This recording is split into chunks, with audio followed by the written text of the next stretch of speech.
Hey everyone, and welcome to Fright Night. Are you ready for another scary story? A high school couple, a drive through the countryside, and the terrifying thing that lurks beneath a towering willow tree. Of all of the tales I've had the privilege of retelling, this one definitely gives me chills every time. Are you sure you're ready for the classic urban legend, Thump Thump Drag? The school year was almost over, and for Tommy and Sue, the summer couldn't get there quick enough. The two young lovebirds had met at the beginning of their senior year, and over the following 9 months had fallen madly in love. Unfortunately, their dads went fishing together. Their moms were in the same book club, and with such close communication between all parties, the two barely got to kiss without their parents harping on them later. But summer marked the start of new adventures, because Tommy and Sue had managed to get into the same college, and would then be able to spend as much time together as they'd wanted. Still, we all know young love, and even a month felt so far off for them both, that when prom posters started popping up all over their school, the duo hatched a plan. Prom was to fall on a Saturday, and the Friday night preceding it, a number of their friends had set up sleepovers and get-togethers. After haggling their buddies a bit, Sue had managed to get her best friend Jane to cover for her for the night, while Tommy had called on the assistance of his buddy Fred. When all was said and done, both Tommy and Sue's parents believed them to be staying at friends' houses, while they actually intended to sneak off and go for a drive in the country. When that Friday came, the two could barely contain themselves. They met up right after school, hopped in Tommy's car, and shot off towards the countryside. The town they lived in was small, but the farmlands enveloping it were quite extensive, and they were cut through by an absolute mess of roads, with the chances of running into their parents or any other adults that might recognize them slim to none. First, Tommy took Sue to a viewpoint that overlooked their region. The sight was breathtaking, and the couple kissed as the lights from their hometown glistened in the fading daylight. Next, he drove several miles into a nearby forest, where they sat on a footbridge crossing a local creek and talked about their plans for the future. After a while of talking and kissing, when things felt like they were going to go further, Sue asked Tommy if they could find somewhere a little more secluded, where there wasn't the chance for a hiker or curious wanderer to come upon them. Tommy obliged and drove them out of the forest and back into the countryside. He made a left, a right, 2 more lefts, and just as Sue was starting to lose track of where they were, he pulled over to the side of the dirt road they were on and parked carefully beneath the outstretched branches of a giant old willow tree. Beneath its branches, the two were nearly completely concealed. Even if someone drove by on the road up above, it was highly improbable that they'd even be able to spot Tommy's car.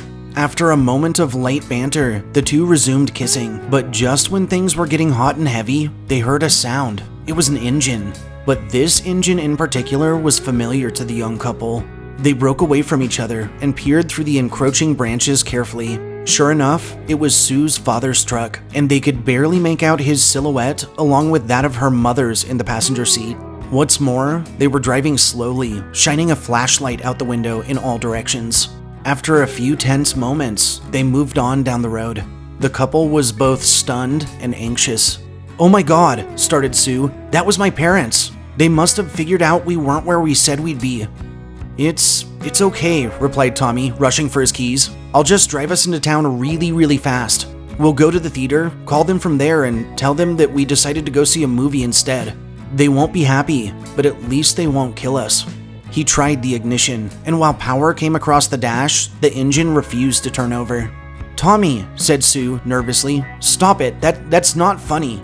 "I wish I were trying to be funny," he replied. "Something's wrong. I think there might be oh crap." He pointed down at the dash. In his excitement to spend some time alone with Sue, he'd forgotten to fill his tank on the way out of town.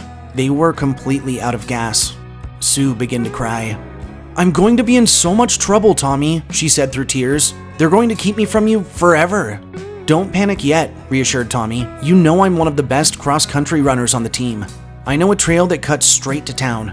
We're only about 2.5 miles from help. I'll run back real fast, grab a gallon, and be back here in under an hour. We'll be okay." "And what am I supposed to do?" asked Sue. "Just wait out here in the dark alone?" "Babe," he replied, "it's super safe out here. Nothing but farmers and young kids off-roading. If anything, you may even be able to get some gas from someone passing by before I get back." "Here's what I'll do," he continued, while stepping out of the car in anticipation of his run. "I have a blanket in the trunk. I'll lock all of these doors, you can cover yourself with the blanket down in the back seat, and you'll be completely safe. No one will even know you're here. When I get back, so you know it's me, I'll give you this exact knock." While standing, he reached over and knocked on the roof of the car. The couple said their goodbyes, gave each other one more kiss, and Tommy took off down the road and into the night. Despite being one of the safest places in the county, Sue was scared the moment Tommy's silhouette faded into the darkness.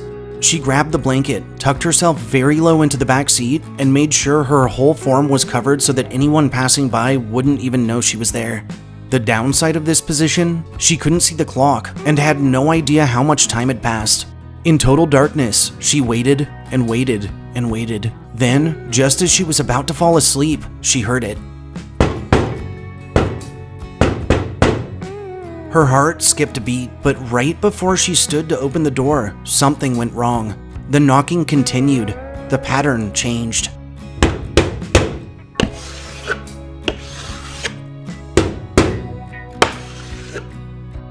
Sue froze in terror. She went through every possibility in her mind. Maybe this odd sound was just Tommy, and this was his idea of a joke. But no, he wouldn't do that to her. He knew how scared she was. She held her breath, listened, and the knocking continued.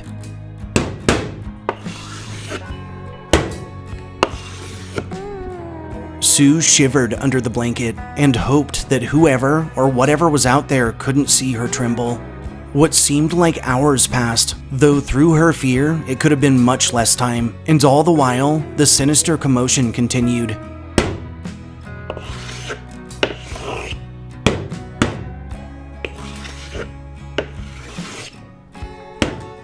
After a while, Sue began to cry, and slowly, sleep claimed her.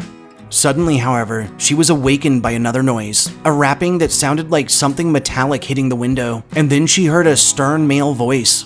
"Ma'am," called the voice, "this is the police. It's okay, you can come out." Slowly, Sue shifted her blanket and peeked from a small gap. Sure enough, the inside of Tommy's car was flooded with blue and red lights, and several officers were standing around it, staring in.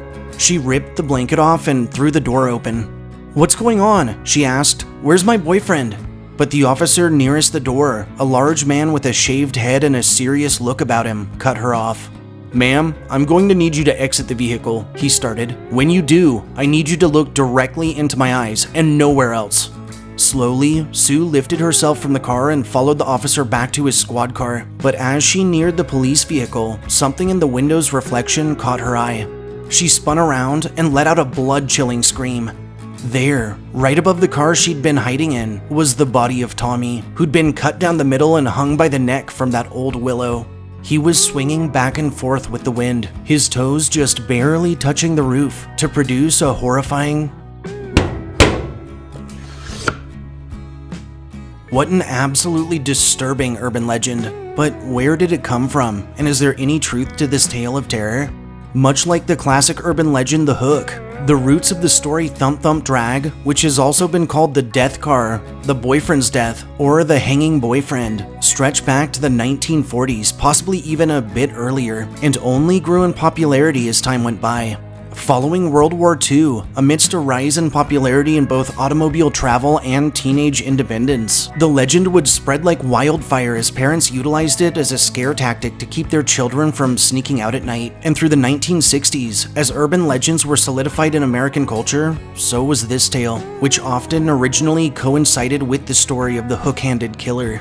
But it was the 1980s that would award Thump Thump Drag the most recognition, as it would be featured in a number of pop culture pieces, and finally, in 1981 was included in the Master of Urban Legends, Jan Harold Brunvon's book, The Vanishing Hitchhiker, where he broke the story down at an academic level.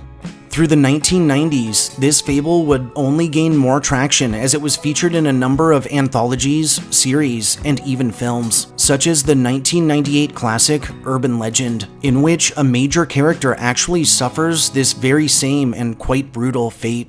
Up into the present, the hanged boyfriend has been adapted to creepypasta sites, Reddit forums, and of course, YouTube retellings. But is there any truth to it?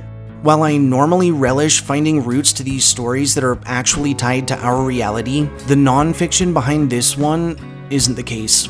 Sadly, it's believed the beginnings of this story, along with a number of tales that depict a young couple being stalked, attacked, or killed while on a car date on some remote road, can be traced back to their creation era, being the 1940s.